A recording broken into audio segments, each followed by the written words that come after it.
I'm Troy Kirby with a quick look at the 2022 Washington State legislative session. The House Public Safety Committee heard testimony on House Bill 1788 concerning vehicular pursuits.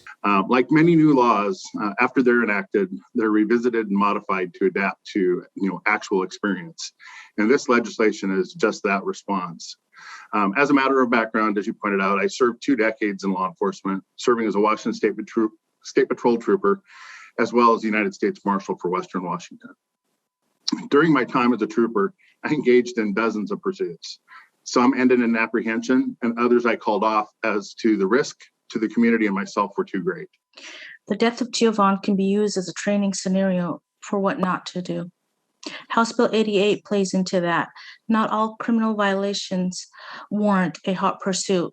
Driving without a suspended license is not a crime. That does not warrant a chase. Shoplifting, graffiti, or property damage.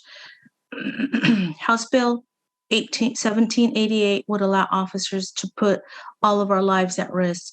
And a lot of times we have to stop this person, in the act or right after the act has occurred, and we may not have completed enough of our investigation to make an actual arrest in that situation. So the changes in the legislation that have been proposed, they will benefit public safety, and we are in support of that. I want to talk to you about the importance of the work you did in 2021 to acknowledge the racial profiling that is present in traffic stops, use of force, and in hot pursuits. While this topic can be polarizing, there are facts that we can bring to this discussion. Pacific Islanders like me are subject to discriminatory policing. What does that mean in real life? It means that we are at risk of being targeted by police as we go about our daily routines. And it is one of those situations in which it has rendered essentially any pursuit of criminal suspects impossible. So we really believe that this is essential to create a safe environment. It's literally creating an unsafe environment in our community. Also heard was HB 1815 concerning the deterrence of catalytic converter thefts.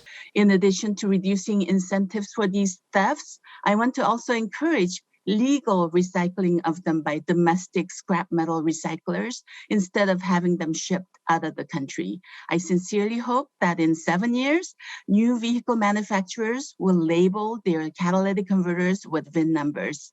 In the meantime, let's work on getting highly targeted catalytic converters marked and work together to address the entire ecosystem, from reducing risks to enforcement and lived experiences to courts. And another thing, when I talked to the scrap metal dealers, they talked about where we're not buying them. Who is buying them?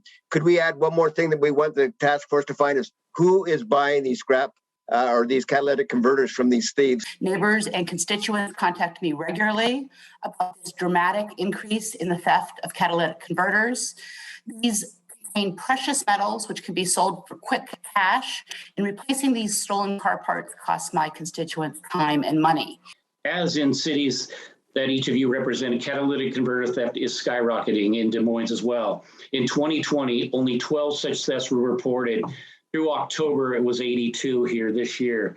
But one of the reasons we know catalytic converter is stolen when it shows up at our auto records is when the person trying to sell it cannot identify the VIN number. So you do not want to give them the VIN number by engraving it on the part. Actually, there is no reason a catalytic converter should be presented separate from a car. Thank you for watching the 2022 Washington State legislative session.